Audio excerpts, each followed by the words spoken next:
Sick of clunky, cluttered illustrations? Let's learn how to banish those unwanted elements in Adobe Illustrator and create pristine designs.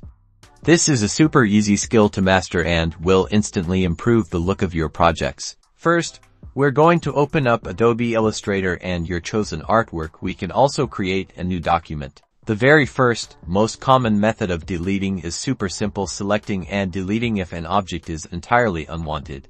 Just click on it to select it. You can identify a selected object when it's highlighted with anchor points. Once selected, press the delete key on your keyboard. Poof, gone.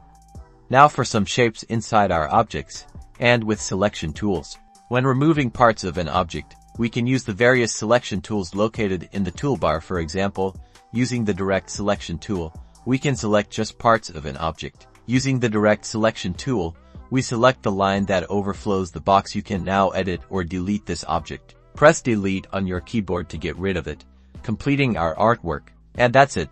You successfully removed an unwanted object within your illustration. Now you're equipped to tidy up your art, create cleaner designs, and level up your Illustrator game.